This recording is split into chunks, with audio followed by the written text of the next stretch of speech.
Bonjour tout le monde, bienvenue à vous dans cette nouvelle vidéo. Et oui, je suis cachée derrière toute la matière première qui concerne l'émaillage. Si cette vidéo t'intéresse et que tu veux comprendre c'est quoi l'émail et qu'est-ce qu'il faut comme matière première, je t'invite à me rejoindre juste après le générique.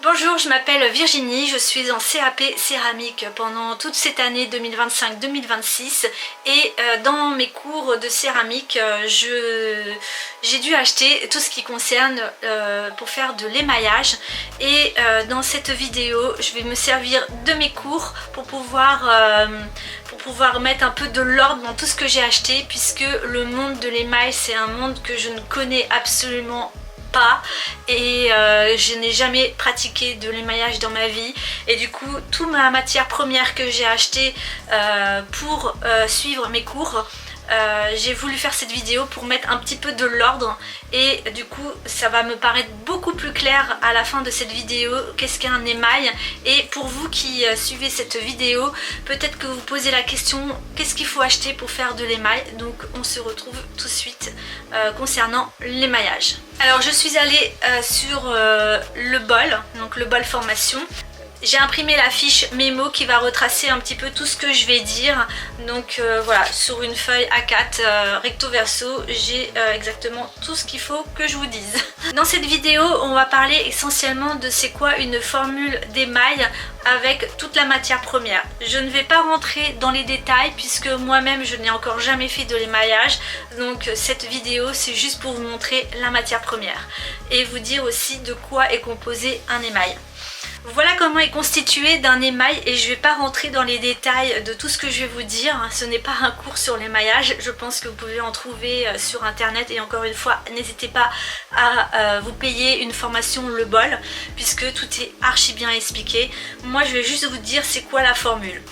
Donc dans une formule d'émail, il va falloir des fondants, ce qu'on appelle du R2O et du RO. Ensuite, on va rajouter de l'alumine, plus de la silice, plus du bore, ça c'est optionnel, plus des colorants. Voilà de quoi est composé un émail. Maintenant, on va décortiquer un peu tout ça et on va voir que c'est quoi du R2O, du RO, de l'alumine, du silice, du bore et des colorants. Qu'est-ce qu'on y trouve exactement? Donc, comme je vous ai dit, la première partie de l'émail, c'est du R2O, donc interchangeable, et dans les matériaux vous allez trouver, alors j'ai pris des seaux, mais en vrai pratiquement toute ma matière première ressemble à des seaux comme ça, et du coup vous allez voir à chaque fois un seau blanc, ça va pas être très intéressant, mais je vais quand même vous les montrer. Pour le R2O, c'est du feldspathe sodique, donc voilà, j'ai pris un seau de 5 kg. Voilà tout ce que j'ai pris pour le R2O. Maintenant pour le RO, on va retrouver plusieurs choses. On va commencer par un petit pot. Donc là j'ai l'oxyde de zinc, donc c'est un fondant. Donc les RO et les R2O, ce sont des fondants. Donc il y a un côté c'est rouge et d'un côté on a mis côté bleu.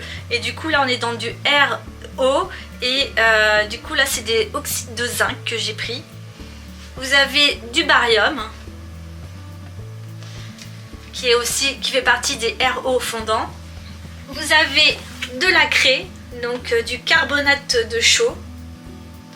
Voilà, du carbonate de chaux qui fait partie du RO, qui est un fondant. Le dernier, du talc.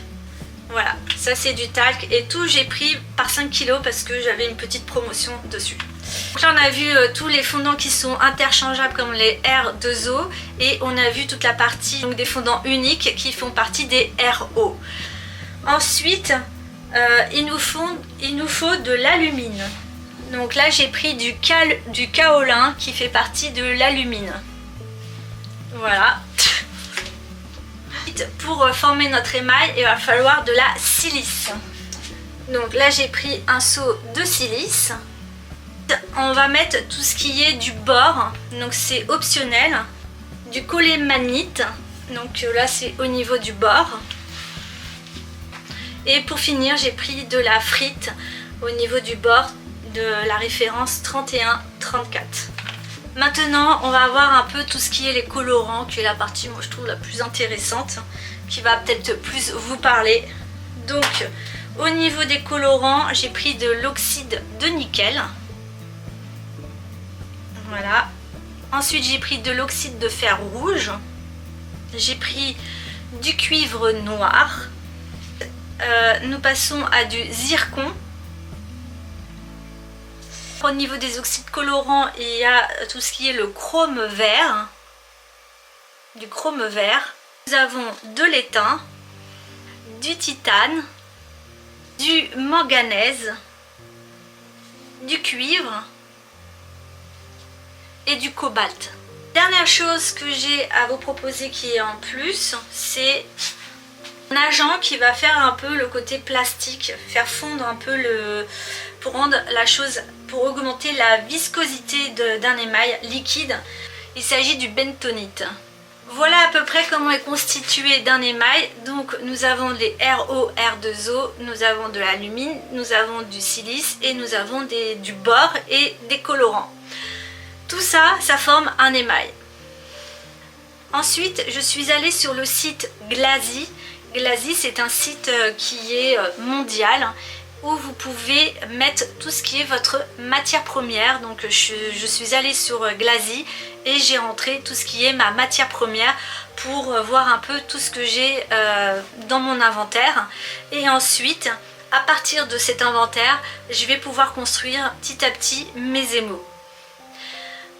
Je vais pas rentrer dans les détails puisque je n'ai encore jamais fait un émail, mais je vous tiendrai au courant au fur et à mesure de mon année CAP. Là aujourd'hui, on se concentre que sur la matière première. Maintenant qu'on a toute cette matière première, je vais vous présenter un petit peu tout l'annexe de toutes les petites choses qu'il faut avoir en plus de cette matière première. Donc je vais chercher mon matériel et on se retrouve tout de suite. Là, je suis allée chercher mon petit matériel qui est en plus de l'émaillage. Donc en premier, j'ai pris ça qui est gradué. Je sais pas si on voit bien. Bon bref, ici c'est voilà, ici on voit bien. Ça va jusqu'à 250 ml. Donc voilà, j'ai pris un tube comme ça qui va jusqu'à 250 ml. Ensuite, j'ai pris des gants. Une fois que vous sortez les pièces du four, c'est parce que souvent c'est chaud, donc voilà, ça c'est des gants. Ensuite, j'ai pris un petit mousseur à lait. Alors le mousseur à lait, ça permet de bien mélanger votre émail. Et j'ai vu dans les cours que quand l'émail est bien mélangé, du coup c'est plus homogène et la couleur est nettement mieux. Vous pouvez le faire aussi avec des tamis. Je ne les ai pas montés, mais j'ai aussi des tamis. Mais vu que le mousseur à lait était plus recommandé, du coup j'ai monté que le mousseur à lait. Ici j'ai pris tout plein de petites fioles. Donc ça c'est les tests d'urine. Du coup j'ai pris toutes ces petites fioles qui permettent de faire des tests d'émaux. Donc où après vous n'avez plus qu'à tremper votre huile dans ces petits tests d'émaux. J'ai pris des gants pour pouvoir manier avec sécurité tout ce qui est les émaux. Donc c'est des gants en nitrile. C'est des gants en nitrile. Ensuite j'ai pris un masque avec des cartouches sur le côté pour pas respirer tout ce qui est volatile. J'ai pris une pince à émail pour pouvoir tremper nos pièces dans un seau d'émaillage. J'ai un seau qui est gradué aussi, qui va jusqu'à 9 litres. J'ai pris des cônes pyrométriques avec des numéros différents qui correspondent à la chaleur de votre four que vous mettez dedans. Vous en mettez 3 différents qui va correspondre à 3 températures différentes de votre four, et quand ils sont complètement couchés, c'est que la température a été dépassée, et si c'est pas couché, c'est que la température n'a pas atteint le cône pyrométrique qui était dedans. Donc ici j'en ai pris plusieurs. Voilà, j'en ai pris plusieurs. Voilà, cette vidéo n'est pas très longue, mais au moins j'espère que vous aurez appris des petites choses par rapport au tout ce qui est comment est fait un émail. Pour ceux qui n'ont jamais fait, qui ne sont pas du tout du milieu, j'espère que ça vous aura intéressé. Mais je trouvais ça super intéressant. J'ai passé la journée à vraiment noter sur sur tous mes pots au-dessus à quoi ça correspond. J'avais plein de matières premières et c'était pas clair pour moi qui est quoi, qui fait quelle fonction.